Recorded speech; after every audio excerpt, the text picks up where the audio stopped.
ஜெயலலிதாவை நீங்கள் நேர்காணல் எடுக்கும்போது அந்த வழக்கமான ரவி பன்னன் சாரோட கம்பீரம் கொஞ்சம் குறைந்ததோன்னு எங்களுக்கு தோணுச்சு.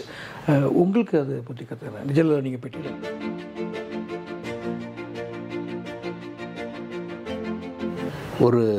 ஒரு எந்த கல்ச்சர்லேயும் சரி, அமெரிக்காவாக இருந்தாலும் வெஸ்டர்ன் கல்ச்சராக இருந்தாலும் அல்லது ஃபார் ஈஸ்டர்ன் கல்ச்சராக இருந்தாலும் நம்ம கல்ச்சராக இருந்தாலும் ஆப்பிரிக்கன் கல்ச்சராக இருந்தாலும் ஒரு பெண்மணிக்கு என்பது நம்மளுடைய அவர்கள்ட்ட நம்மளுடைய வார்த்தைகளும் வேறு, நம்மளுடைய பாடி லாங்குவேஜும் வேறு.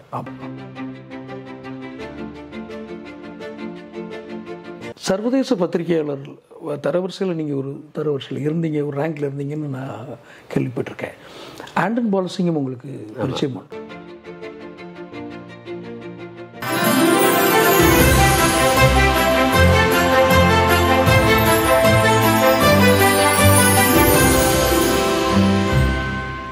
நேருக்கு நேர் பார்த்து நிகழ்வுகளை நீங்கள் பிரபலங்களையும் சர்வதேச பிரபலங்களையும் நீங்கள் நேர்காணல் கண்டதை பார்த்துட்டு ஜெயலலிதாவை நீங்கள் நேர்காணல் எடுக்கும்போது அந்த வழக்கமான ரவி பன்னன் சாரோட கம்பீரம் கொஞ்சம் குறைந்ததோன்னு எங்களுக்கு தோணுச்சு.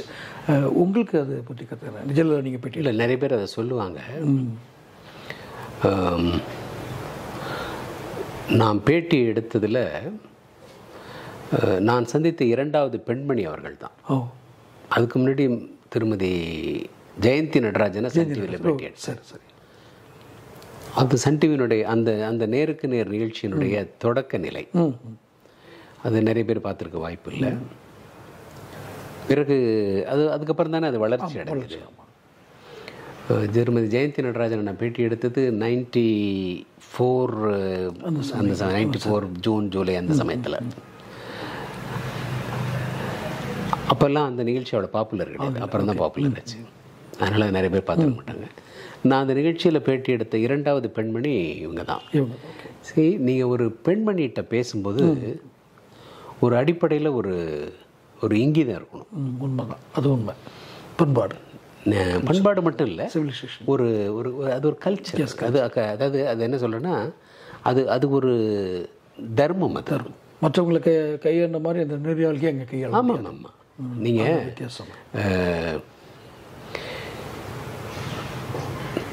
ஒரு எந்த கல்ச்சர்லேயும் சரி, அமெரிக்காவாக இருந்தாலும் வெஸ்டர்ன் கல்ச்சராக இருந்தாலும் அல்லது ஃபார் ஈஸ்டர்ன் கல்ச்சராக இருந்தாலும் நம்ம கல்ச்சராக இருந்தாலும் ஆப்பிரிக்கன் கல்ச்சராக இருந்தாலும் ஒரு பெண்மணிக்கு என்பது நம்மளுடைய அவர்கள்ட்ட நம்மளுடைய வார்த்தைகளும் வேறு, நம்மளுடைய பாடி லாங்குவேஜும் வேறு. அதை புரிஞ்சுக்கலன்னா அதை தான் நம்ம ஜெண்டர் ஈக்குவாலிட்டின்னே சொல்கிறோம்.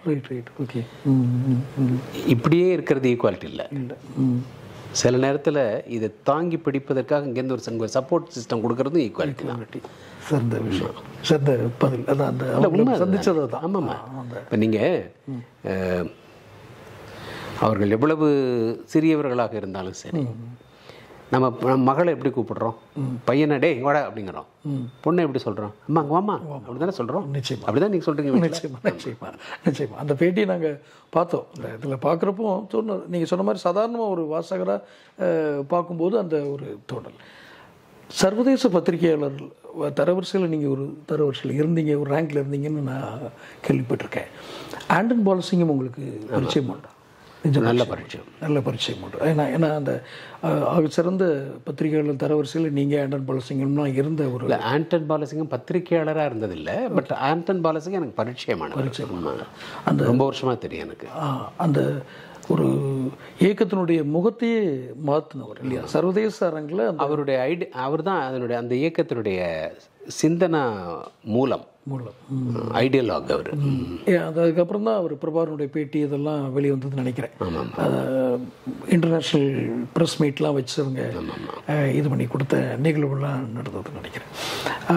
ஆண்டன் பாலசிங்கத்தை பற்றி உங்களுடைய நினைவுகள் சொல்ல முடியுமா? ஆண்டன் பாலசிங்கத்தை நான் முதல் 1983 சந்தித்தேன். இங்கே அப்போ நான் பிலிப்பீன்ஸ்லேருந்து இங்கே வந்திருந்தேன், சில அசைன்மெண்ட்ஸுக்காக வந்திருந்தேன். மந்தவெளியில் தான் அவரை பார்த்தேன். ரொம்ப சிம்பிளாக தான் இருந்தேன். ரொம்ப எளிமையான மனிதர் அவர். ஆனால் ரொம்ப ஞானமும் அறிவும் இருந்தவர் அவர். ஏதோ ஒரு சாதாரண டீ கடையில் தான் 2 பேரும் டீ குடிச்சிட்டு பேசிகிட்டு இருந்தோம்.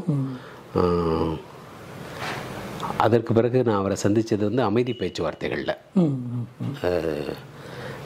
தாய்லாண்டில் நடந்த அமைதி பேச்சுவார்த்தைகளில் நார்வே டெலிகேஷனோட அவரை சந்தித்தேன். அவருடைய மரணம் வந்து ஒரு துரதிருஷ்டமான.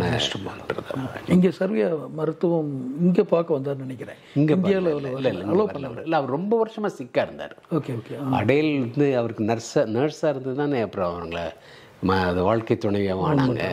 ரொம்ப வருஷமாக சிக்காக இருந்தது, கிட்னி ப்ராப்ளம். ஆமாம், அந்த டயாலிசிஸ் பண்ணுற அந்த இதுகள் இருந்ததுன்னு சொன்னேன். அவர் அவ்வளோ காலம் இருந்ததே பெரிய விஷயம் தான். அந்த அளவுக்கு தான் அந்த இருந்தது. லண்டன்லாம் இருந்தார்.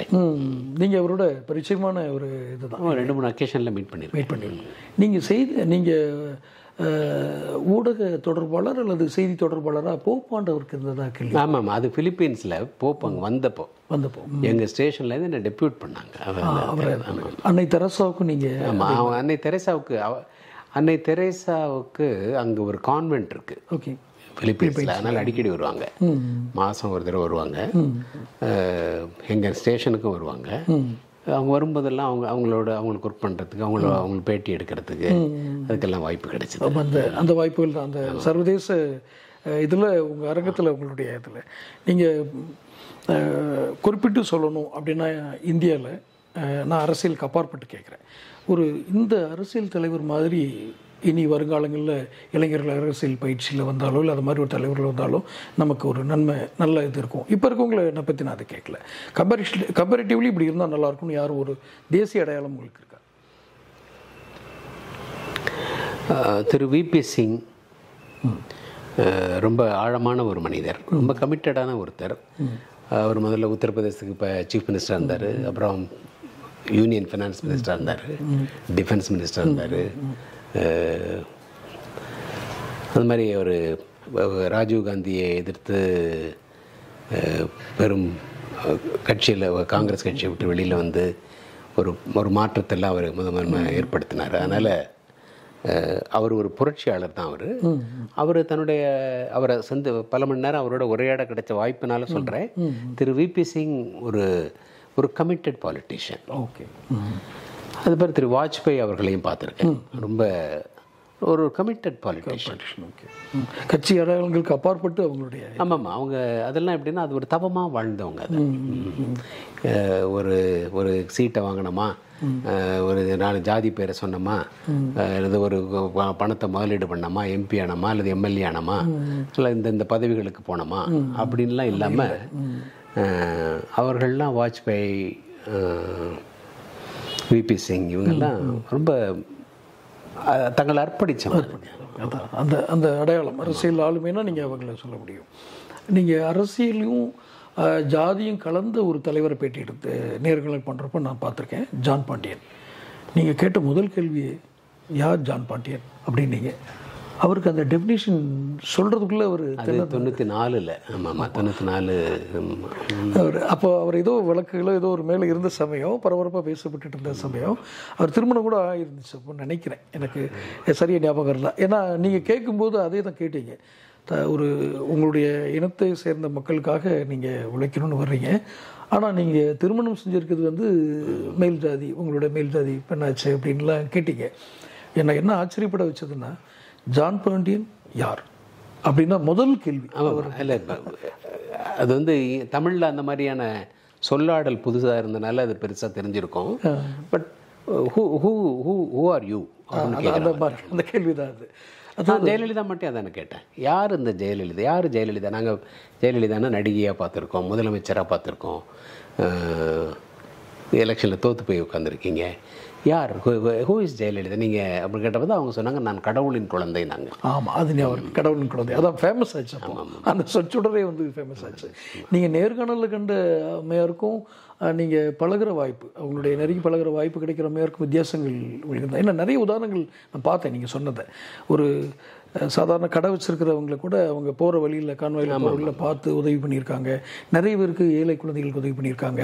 இது நேர்காணல் காணும்போது நீங்கள் பார்த்தவங்களுக்கும் அந்த பரிச்சயமாக, ஏன்னா இப்போ எங்களை மாதிரி ஆட்களுக்கெல்லாம் அவங்கள ஒரு ஊடகம் மூலமாக தான் தெரியும். நீங்கள் நேரடியாக சந்திச்ச அனுபவம். ஆமாம் ஆமாம். ஆமாம், அவங்க நான் பெருசாக ஒன்றும் அவங்கள்ட்ட கான்ட்ரடிக்ஷன் பார்க்கல. அவங்க வந்து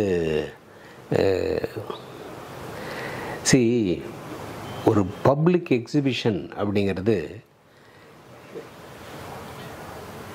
நான் என்னை பற்றிய எல்லா விஷயத்தையும் பப்ளிக்கில் சொல்லணும்னு அவசியம் கிடையாது. இல்லை, அது உண்மை. எனக்கு ஒரு ப்ரைவசி இருக்குல்ல. அப்புறம் பல நேரங்களில் நாம் எந்த முடிவை எதனால் எடுக்கிறோங்கிறது எனக்கு தானே தெரியும். உண்மைதான். இது வந்து சினிமா திரைக்கதை வசனம் கிடையாது. சார், இந்த கேரக்டர் வந்து ஃபஸ்ட்டு சீனில் நான் குடிக்கவே மாட்டேன்னு சொல்லுது, 4வது சீனில் குடிக்குது சார். வந்து கேரக்டர் போர்ட்ரேயில் தப்பு இருக்குது சார்னு சொல்ல முடியாது. வாழ்க்கை வந்து ஸ்க்ரீன் பிளே படுத்தப்பட்டு தரப்படுறது இல்லை. உண்மைதான். இந்த ஊடகங்கள் வந்து இன்னும் சிறப்பான தளங்களுக்கு போகணும்னு நீங்கள் நினைக்கிறீங்களா? தற்கால ஊடக செயல்பாடுகளை நான் சொல்கிறேன். ஊடகம் வேறு தளத்துக்கு போகுதோ இல்லையோ, ஊடகத்தை நுகர்கின்ற மக்கள் வேறு தளத்துக்கு போகணும். பகுத்தறிய கற்றுக்கணும். அதை கற்றுக்கிட்டே வர்றாங்க மக்கள். ஏன்னா இப்போ தானே ஒரு ஜென்ரேஷன் தானே வந்திருக்கு. நீங்கள் கூட ஒரு பேட்டியில் சொன்னீங்க, முதல் தலைமுறை ஊடகவியலாளர், ஊடகமே முதல் தலைமுறையாக, ஊடகமே நமக்கு முதல் தலைமுறையாக தான். அதனால இந்த ஊடகத்தில் பார்க்குறவங்க, பழகிறவங்க, இதை இப்போ நுகர்றவங்க எல்லாம் இப்போ தானே ஃபஸ்ட் டைம் பார்க்குறாங்க. கொஞ்சம் கொஞ்சமாக இப்போது நல்ல நினைவு இருக்குது, எங்கள் கிராமத்தில் கற்பகம்னு ஒரு படம் வந்தது. 60களில் வந்த படம். அதில் இந்த கேஆர் விஜயம்மா வந்து மன்னவனே ஆடலாமான்னு அப்படி வர்றப்போ, நான் சின்ன பையன் அப்போ, பேய் வருதுன்னு அந்த டூரிங் டாக்கீஸில் அரண்டு எழுந்திருச்சாங்க மக்கள். ட்ரெயின் வேகமாக வர்றதை பார்த்துட்டு, இது அன்புக்கரங்களோ ஏதோ ஒரு படத்தில் ட்ரெயின் வர்றதை பார்த்துட்டு திரையை கிழிச்சிக்கிட்டு உள்ளே வந்துடுமோன்னு அரண்ட மக்களும் உண்டு. அதனால இது பிம்பம் அப்படிங்கிற. ஆமாம், அதனால கொஞ்சம் கொஞ்சமாக மக்களும் கிராஜுவேட் ஆகிட்டு இருக்காங்கல்ல. அதனால மக்கள் மாறுவாங்க, ஊடகத்தினுடைய கண்டென்ட்டும் மாறும். மாறத்தானே வேணும். உண்மைதான். ஏன்னா கல்வி அறிவு எல்லாருக்கும் வருது. உலக தகவல்களை நாம் பெறுவது என்பது இன்னைக்கு ஒரு பெரிய விஷயமே கிடையாது. காசாவில் என்ன நடக்குதுங்கிறத காரியாபட்டிலையும் உடனுக்குடனே பார்த்துடுறாங்க. உண்மைதான். முதல்ல கல்கட்டாவிலேருந்து யாராவது ஒரு பேச்சாளர் வந்து கம்யூனிஸ்ட் வந்து விளக்கி சொன்னார்னா தான் நமக்கு தெரியும். உண்மைதான். அவர் சொல்லுவார், காசா இஸ்ரேல் அப்படி இப்படிம்பாரு. இன்னைக்கு காசாவில் என்ன நடக்குதுங்கிறத காரியாபட்டிலையும் கல்யாணமாணிக்கத்துலையும் பார்க்குறாங்க. நிமிடங்களில் வந்து சேர்ந்துருது. எனக்கு நீங்கள் உங்களுக்கு புது செய்தியாக இருக்காது. நான் சில நாடுகளுக்கு பிரயாணம் செய்யும்போது, மலேசியா எல்லாம் போகும்போது, தமிழ் தொலைக்காட்சிகளில் அவங்க செய்தியை வழங்குகிற விதம், அந்த உச்சரிப்பு, இதிலே வந்து இரிட்டேஷன் இல்லாமல் இருக்கிறதா எனக்கு தோணுது. இங்கே ஊடகங்கள் ஒரு செய்தியை சொல்லும்போது அதுக்கு ஒரு உணர்வை சொல்கிற விதத்திலேயே ஒரு உணர்வை தூண்டுகிறாங்களோ அப்படின்ற ஒரு தோணு. அதுக்கு பிரதான காரணங்க, எல்லா நாடுகள்லேயும் கம்யூனிகேஷன் ஸ்டடீஸ் இருக்குல்ல, television production, news presentation, program anchoring, journalism, communication ரிசர்ச்னு அதெல்லாம் பிஹெச்டி லெவல் வரலையும் இருக்குது. நிறைய பேர் அதை படிக்கிறாங்க. பல்கலைக்கழகங்கள்லேயும் பிரமாதமாக அதை டீச் பண்ணுறாங்க. நமக்கு அதெல்லாம் புதுசு, இப்போ தானே வந்துருக்கு. நான் தானே விஷுவல் கம்யூனிகேஷனே ஆரம்பிச்சிருக்கீங்க. அதான் நீங்கள் தான் அதில் நான் தானே ஆரம்பிச்சது. ஆமாம். எந்த ஆண்டு ஆரம்பிச்சிருப்பாங்க சார்? நான் 89. அப்போ ஓகே. ரெக்கக்னேஷன் வந்தது 90ன்னு வச்சுங்க. ஓகே. 90ன்னு தான் அஃபிஷியலாக சொல்ல முடியும். அதுக்கு ஒரு தியரி இருக்குது. ஓகே. அது நிறைய பேருக்கு தெரியாதுங்க. ஏன்னா அவங்க படித்தது understanding media and extension of man அப்படின்னு ஒரு புக்கு. மார்ஷல் மக்லூகன் அப்படிங்கிற சோஷியாலஜிஸ்ட், ஃப்ரெஞ்சு கனடியன் சோஷியாலஜிஸ்ட் எழுதினது. அவர் சொல்லுவார், மீடியாவை 2ஆக பிரிக்கலாம். Hot medium, cool medium. Hot மீடியம்னா என்னென்னா, எந்த மீடியமை நீங்கள் நுகர்றீங்களோ அந்த மீடியம் உங்களை அது தொடர்பான கற்பனைக்கு உங்களை கொண்டு போச்சுன்னா அது ஹாட் மீடியம். அது you cannot just lie down and get it. Okay. அது உங்களை ஹாட் அயன் மாதிரி ஆக்கிடும். அது ஹாட் மீடியம். உதாரணத்துக்கு ரேடியோ. அதுவும் அந்த பச்சை புல்வெளியில் காவஸ்கர் மட்டையை எடுத்துக்கொண்டு விரைந்து நடந்து வருகிறார் அப்படின்னு சொன்னால் நீங்கள் யூ பிகம் ஹாட். உடனே பச்சை புல்வெளி, கவாஸ்கர் எப்படி மட்டை எடுத்துட்டு இப்படி நடந்து வராருங்கிறது அந்த வர்ணனை எங்களுக்கு ஒன்று தெரியும் உங்களுக்கு. இன்னொன்று கூல் மீடியம். இப்படி படுத்துட்டு இப்படியே உட்காந்துட்டு கடலை போட்டுக்கிட்டு டிவியில் பார்த்துக்கிட்டு எல்லாம் நீங்கள் சிந்திக்கவே வேண்டியதில்லை. எல்லாமே அவங்களே எல்லாமே அதில் வருது உங்களுக்கு. பச்சை புல்வெளின்னு சொல்ல வேண்டியதில்லை, தோனி நடந்து வர்றாருன்னு சொல்ல வேண்டியதில்லை, மக்கள் ஆர்ப்பரிக்கிறாங்கன்னு சொல்ல வேண்டியதில்லை, எல்லாமே தெரியுது. அதனால் நீங்கள் கூலாக அப்படியே இருக்கலாம். அது வந்து ஹாட் மீடியம், இது கூல் மீடியம். அந்த ஹாட் மீடியத்துக்கு ப்ரெசன்டேஷன் எப்படி இருக்கணும், கூல் மீடியத்துக்கு ப்ரெசன்டேஷன் எப்படி இருக்கணுங்கிறதெல்லாம் வெவ்வேறு கலைகள் அதெல்லாம் இருக்குது. அதனால தான் நீங்கள் வந்து மற்ற நாடுகளில் தமிழ் பேசுனா நீங்கள் கேட்டுக்கிட்டே இருக்கலாம். ஆமாம், அது ஒரு வானொலியிலலாம் பேசுனாங்கன்னா ஒரு மாடுலேஷன் இருக்கும். கரெக்ட்.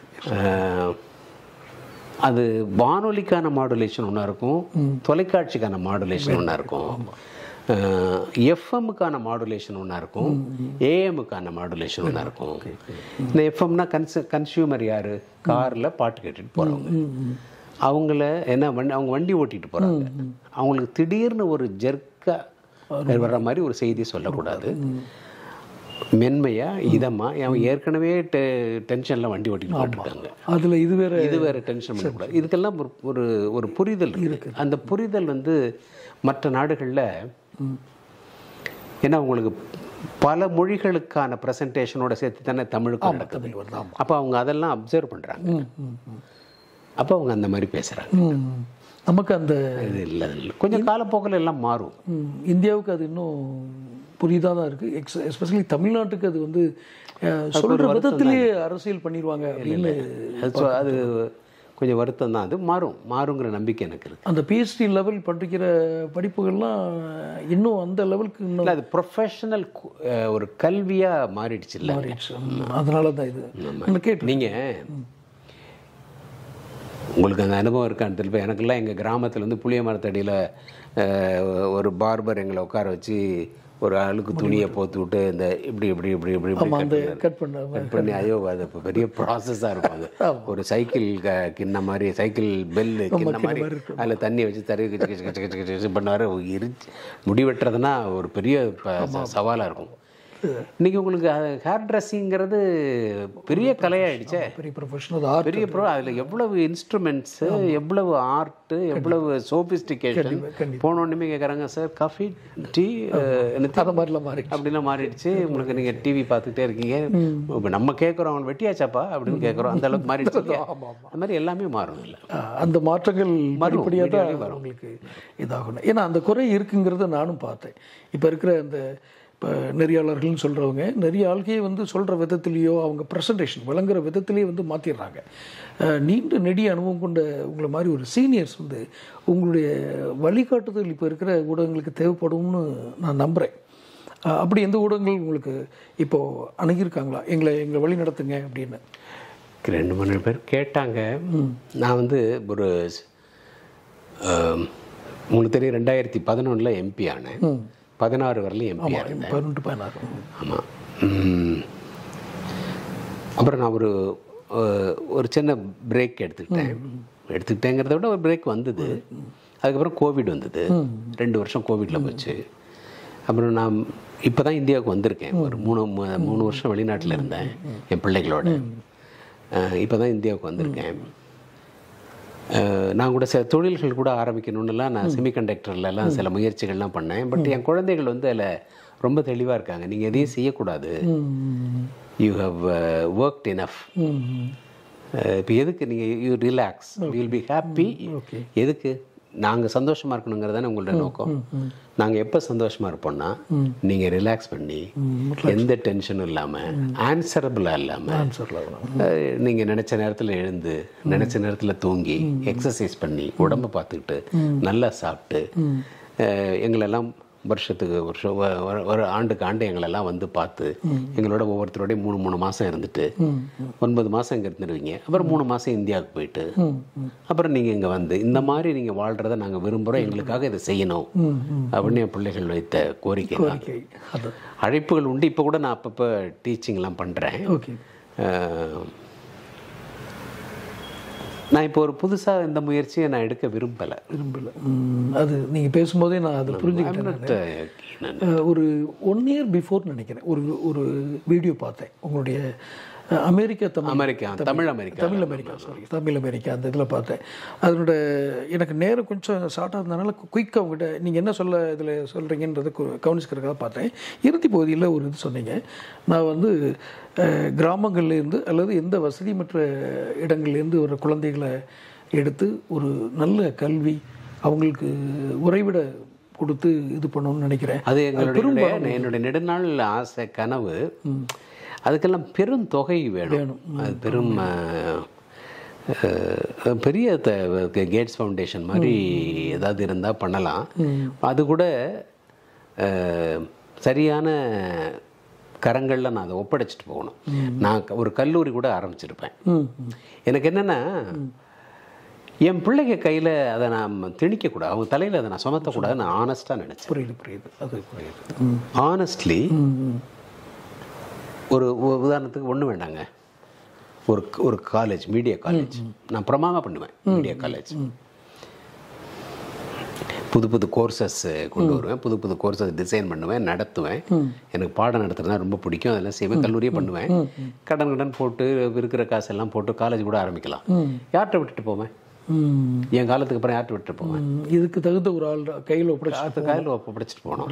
என் பிள்ளைங்க கையில் கொடுத்துருந்தேன்னு வச்சுங்க. இன்னைக்கு என் பொண்ணு வந்து ஐநா சபையில் UNHCRல ஹை அஃபிஷியலாக இருக்காதுல்ல, ஒரு டிப்ளமேட்டாக இருக்காதுல்ல. அது உண்மைதான். என்னோட இன்னொரு மக வந்து UK டாக்டராக இருக்காதுல்ல. அது அந்த காலேஜ், அதனுடைய பிரச்சனைகள், அதனுடைய I don't know if she likes it, I don't know if she wants it. அது பணம் பண்ணுறதுக்காகனா நான் காலேஜ் பண்ணக்கூடாது. அது ரொம்ப ஈஸிங்க. உண்மைதான். நீங்கள் பணம் பண்ணுறதுன்னா ஒரு எப்படி இருந்தாலும் ஒரு 5 கோடி ரூபாய் என் பணத்தை போட்டு ஒரு 20 கோடி ரூபா பேங்க் லோனை வாங்கி காலேஜ் பண்ணலாம். பணம் பண்ணுறதுக்காக பண்ணுறேன்னா இந்த 5 கோடி ரூபாயை நான் நல்ல ஒரு மியூச்சுவல் ஃபண்டில் போட்டு பண்ணிடலாம். உண்மைதான். பணம் பண்ணணும்னு நினச்சா அப்படி பண்ணிடலாம். மியூச்சுவல் ஃபண்டில் பண்ணிடலாம். ஆமாம், ஒன்றுமே பண்ண வேண்டாம். கோல்டு பாண்ட் வாங்கி வச்சுட்டு நான் வீட்டில் உட்காந்துருக்கலாம். அது பாட்டுக்கு 10% 15% வளர்ந்துகிட்டே இருக்கேன். 12% ஈல்டு கடந்த 8 வருஷத்துல கோல்டு வந்து 12% 15% ஈல்டு கொடுத்துருச்சு. 5 கோடிக்கு நிறைய கிடைக்கும். வருஷம் 75 லட்ச ரூபா கிடைக்கும். அதுக்கு மேல என்ன செலவு வருது? என்ன சாப்பிட்ட, என்ன போக, அந்த கான்செப்ட்ல இருந்து அது ஓகே தான். பணம் பண்ணணும்னா கல்லூரி இல்லை. அது நான் கல்லூரியோ அல்லது நிறுவனமோ நடத்தாம போனதுக்கு பிரதான காரணம் பெண் குழந்தைகள் அவங்களுக்கான அழைப்பு என்னன்னு எனக்கு தெரியாது. அவங்களுக்கான வொகேஷன், அவங்களுடைய டேலண்ட் அப்படின்னு ஒன்று இருக்கு இல்லையா? இப்போ உதாரணத்துக்கு எடுத்தீங்கன்னா, என் தம்பி இங்கிலீஷ் லிட்ரேச்சர் தான் படித்தார். அவர் அதை ரொம்ப ரசிப்பார். இங்கிலீஷ் லிட்ரேச்சரை ரொம்ப ரசிப்பார். பிரசிடென்சி காலேஜில் இங்கிலீஷ் HOD பொறுப்பாக இருக்கார். நான் வந்து நீ டாக்டருக்கு தான் படிச்சிருக்கணும்னு அவர் எப்படி சொல்ல முடியும்? அவர் he enjoys reading Shelley, Shakespeare, அந்த பாடம் நடத்துறதுலையும் பெர்னாட் ஷா பற்றி பேசுறதுலையும் ஹி என்ஜாய்ஸ். நான் போய் நீ வாழ்க்கையை ஒரு முறைங்க. உண்மைதான். ஓ, என்ன உங்கள் வீட்டுக்கு விருந்து கூப்பிடுறீங்க, நீ இட்லி தான் சாப்பிடணும் அப்படின்னா, எனக்கு இட்லி இல்லைங்க, எனக்கு வந்து உப்மா தாங்க பிடிக்கணும். உப்மா ஒரு பொருளாயா, அதை போய் திங்கிறேன்னு இல்லை, எனக்கு உப்மா தான் பிடிக்கும். எனக்கு கண்டிப்பாக நான் பிளாக் காஃபி தான் சாப்பிடுவேன். என் ஃப்ரெண்ட்ஸ் எல்லாம் சொல்லுவாங்க, இதே எப்படா குடிக்கிற நீ, சர்க்கரையும் போட மாட்டேங்கிற, பாலும் ஊற்ற மாட்டேங்கிற.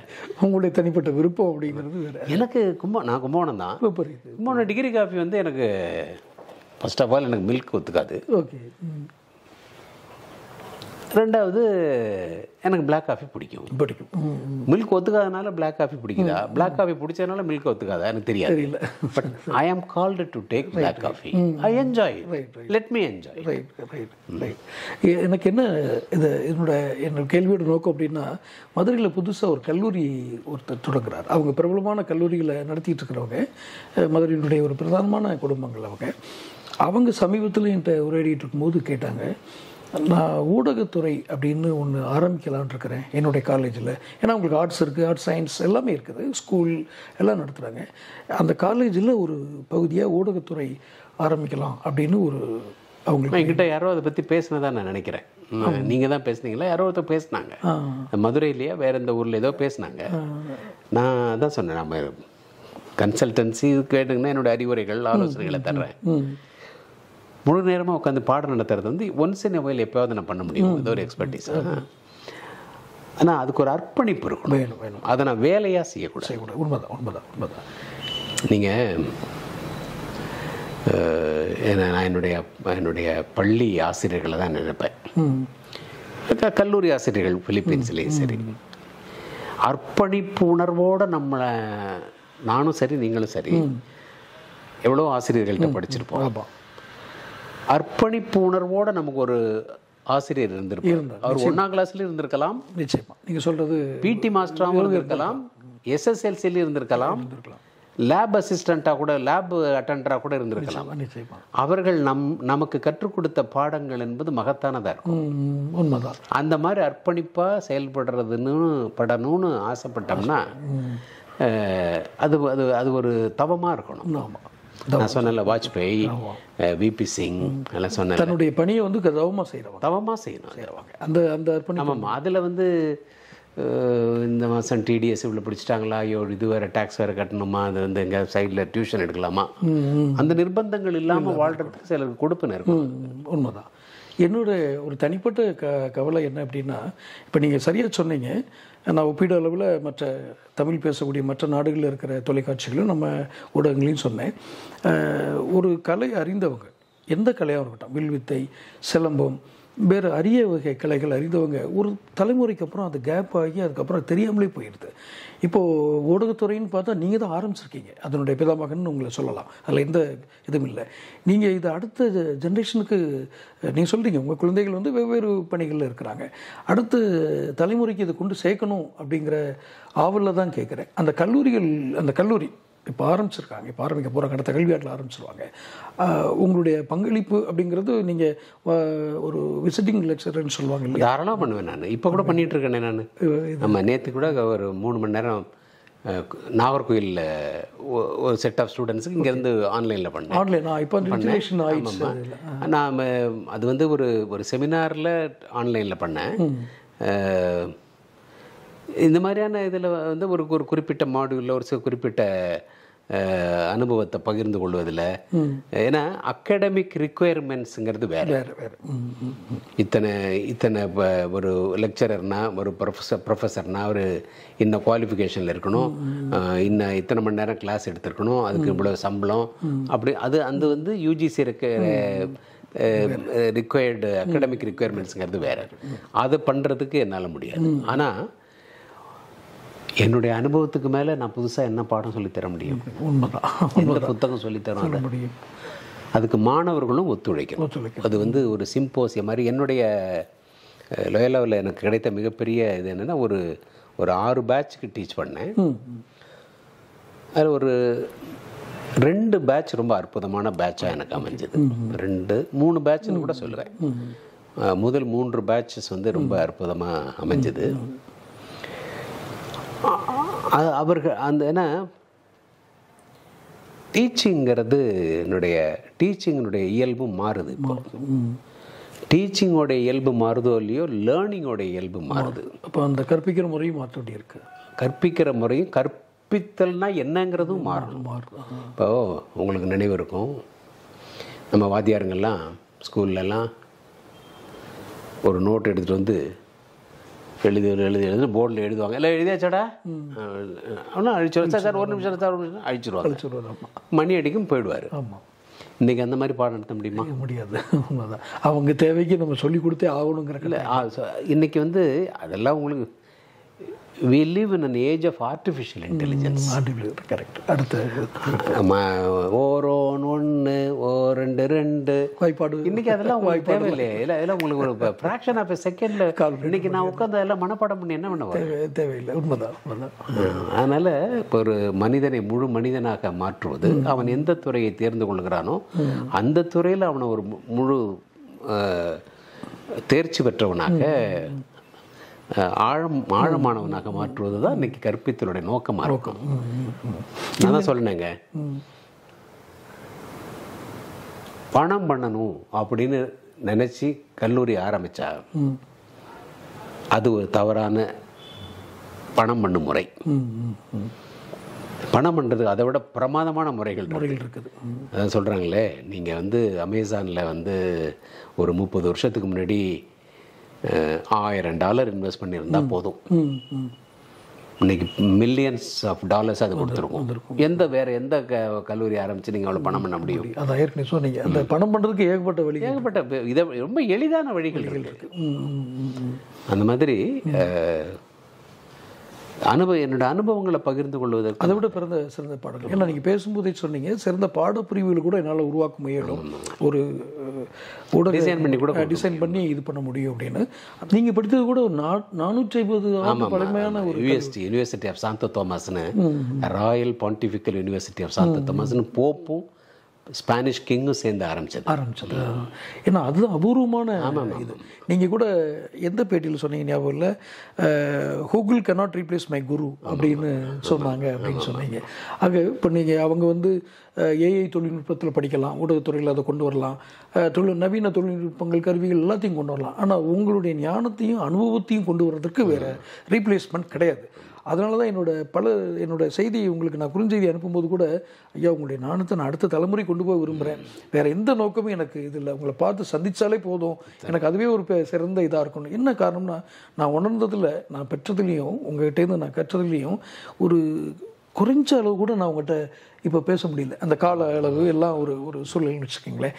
ஒரு கேள்வி நான் முன்னாடி கேட்டதுலேருந்து தொடர்ச்சியாக நான் கேட்கணும்னு நினச்சிட்டு இருந்ததை கேட்குறேன். தங்களுடைய நீங்கள் இது கருத்து சொல்ல விரும்பலைன்னா நீங்கள் தவிர்த்துக்கலாம்.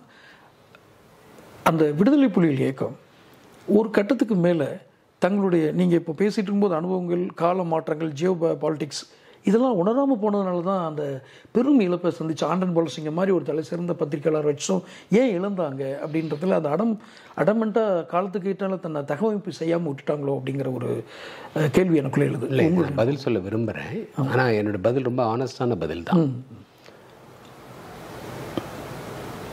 அந்த ரியாலிட்டிஸ் என்ன நடந்துச்சுங்கிறது ஒரு காலகட்டத்துக்கு அப்புறம் எனக்கு தெரியல, நம்ம யாருக்குமே தெரியாது. அது ஒரு நீண்ட வரலாறு, 50-60 காலம். அது என்னாச்சு, எப்படி ஆச்சு, எங்கே அது.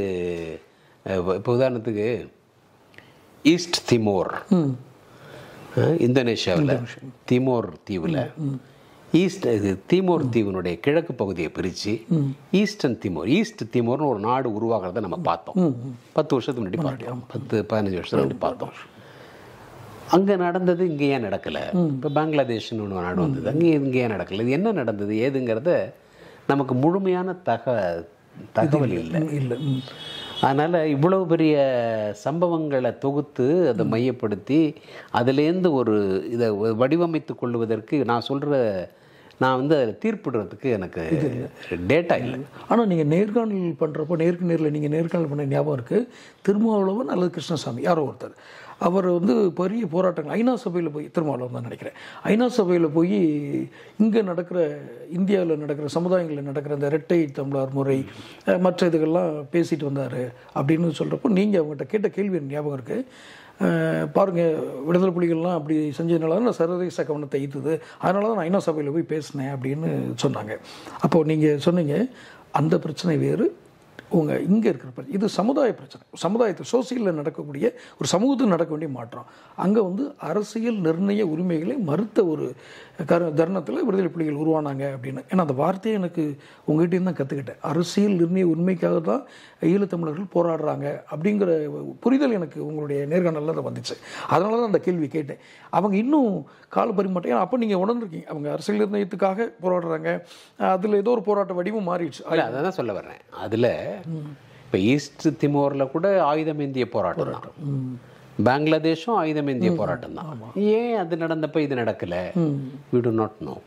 இது என்ன வாட் வாஸ் பிஹைண்ட் த சீன்ங்கிறது நமக்கு டேட்டா இல்லை. நமக்கு நீங்கள் நார்வே இதில் கூட கலந்துக்கிட்டீங்கன்னு சொன்னீங்க, அந்த அமைதி பேச்சுவார்த்தைக்கு போனோம். இதில் அப்புறம் அது 2 பேச்சுவார்த்தை போனால் அதுக்கப்புறம் அது நடக்கலையே. இப்போ நம்ம அறிஞ்ச கருணா கூட அதை தான் சொல்கிறாரு, அந்த வாய்ப்பை பயன்படுத்த தவறுனால தான் நான் வெளியே வந்தேன், ஏன்னா நிறைய மனித உயிரிழப்புகள் நடக்குது. அவர் படைத்தளபதி போர் இல்லை, அவங்களுடைய பாயிண்ட் ஆஃப் வியூ வேறு. இப்போ நான் சொல்கிறது எனக்கு இதில் பாயிண்ட் ஆஃப் வியூவே இல்லை. இல்லை உங்களுக்கு ஏன்னா நமக்கு டேட்டா இல்லையே. இல்லை, அவங்கெல்லாம் களத்தில் இருந்தவங்க பேசுகிறது. ஆமாம் ஆமாம். நாம் வந்து இந்த இது எப்படி இருக்கக்கூடாதுன்னா, இது மாதிரியான விஷயங்களில் என்னுடைய கருத்துங்கிறது அந்த அந்த பாலை வந்து தோனி இப்படி அடிச்சிருக்கக்கூடாதுன்னு நான் சொன்னேன்னு வச்சுங்க. சரிதான். அது அந்த நேரத்தில் ஏதோ பாய் புளிச்சதோ மாங்காய் புளிச்சதோ பேசுறதே இருக்குமே தவிர எனக்கு அதை பற்றி என்ன தெரியும். உண்மைதான். இதை உங்களுடைய உயர்வான ஞானத்துக்கு வந்து அந்த மாதிரி பதில் சொல்லக்கூடாது நீங்கள் நினைக்கிறது தவிர்க்கிறது சரிதான். இப்போ என்னுடைய நேர்களுடைய இறுதி பகுதியில் என்னுடைய வேண்டுகோள், என்னை மாதிரி உளமார்ந்து உங்களை ரசித்த ரசிகர்களுடைய வேண்டுகோள் என்ன அப்படின்னா, உங்களுடைய அனுபவம் பாடமாக நீங்கள் அதை பொருள் ஈட்டதுக்கான வழியாக நான் தேர்ந்தெடுக்கலேன்னு உறுதியாக சொல்லிட்டீங்க. அடுத்த நகர்வுக்கு, அடுத்த தலைமுறைக்கு நகர்த்தி கொண்டு போகணுங்கிறது எங்களுடைய விருப்பம். அதை சார்ந்து உங்களை நாங்கள் திரும்பவும் அணுகிறோம். அந்த நிச்சயமாக எனக்கும் அதில் ரொம்ப ஆர்வம் உண்டு. இது எப்படி நாங்கள் குளத்தில் தண்ணி இருக்கிற மாதிரி, நீங்கள் எவ்வளோ முன்னிட்டு போகிறீங்க அவ்வளோதான் முன்னிட்டு போக முடியும். குளம் வந்து வாயில் வந்து ஊட்டாது. நிச்சயம். அதனால் என்னுடைய அனுபவம், என்னுடைய எதிர்காலம் பற்றி என்னுடைய கணிப்பு, இவற்றையெல்லாம் எந்த அளவுக்கு பயன்படுத்திக்கிறாங்க மாணவர்களுங்கிறத பொறுத்து தான் என்னுடைய டீச்சிங்கனுடைய எஃபிஷியன்சியாக இருக்கும். உண்மைதான். அந்த கற்றுக்கொள்ள அந்த அர்ப்பணிப்போட வந்து இது வந்து ஒரு ஃபிசிக்ஸ் கிளாஸோ set syllabus, part A questions, part B questions, part C questions, இதுக்கு பாடம் நடத்துறது அது வந்து தப்பு இல்லை. அது வந்து யூஜிசி அகாடமிக் ரிக்குயர்மெண்ட். அது இப்போ என்ன மாதிரியான அனுபவம் பெற்றவர், இப்போ திருவள்ளுவரை தமிழ்வாதியாரை நியமித்தா அவர் வந்து அவர்கிட்ட என்ன கற்றுக்கணும்னு இருக்குல்ல. உண்மைதான். அது மாதிரி இருக்கிற அந்த என்ன கற்றுக்கணும், எதை எடுக்கணுன்ற இருக்குது. உண்மைதான். அந்த அணுகுமுறையோடு தான் நாங்கள். ஆமாம், அதுக்கு அது நான் செஞ்சுட்டு தான் இருக்கேன். சிலருக்கு அந்த வாய்ப்பு எனக்கு சிலர் தரும்போது அதை நான் செஞ்சுட்டு தான் இருக்கேன். அதான் இப்போ நடைமுறையில் எதுவும் கல்லூரிகளில் உங்களுடைய கல்லூரிக்கு போய் இல்லை ஆன்லைன் கிளாஸஸ் இல்லை. என்னுடைய நண்பர்கள் சிலர் இடத்துல பேசும்போது அவங்க எங்கள் சர்ச் இன்ஸ்டிடியூஷன்ஸ்லாம் நடக்கிற மீடியா ட்ரைனிங்லாம் கொடுத்துட்டு தான் இருக்கேன். அந்த பயிற்சிகள் நம்ம நூற்றுக்கணக்கான மாணவர்கள் தமிழ்நாடு போராலேருந்து அந்த மாதிரி பயிற்சி கொடுத்தா இருக்கோம். உங்களுடைய சிறந்த ஞானமும் அனுபவமும் அடுத்த தலைமுறைக்கு பயன்படுங்கிற எங்களுடைய நோக்கங்கள். அதுக்கு நிச்சயமாக நீங்கள் ஒரு ஒத்துழைப்பும் ஆதரவும் தருவீங்கிற நம்பிக்கை. கண்டிப்பாங்க. எனக்கும் உங்களோட கலந்துரையாடல் ரொம்ப மகிழ்ச்சி சார். வாய்ப்பு தந்ததுக்கு மீண்டும் ஒரு முறை நன்றி சொல்லிக்கிறேன். வணக்கம்.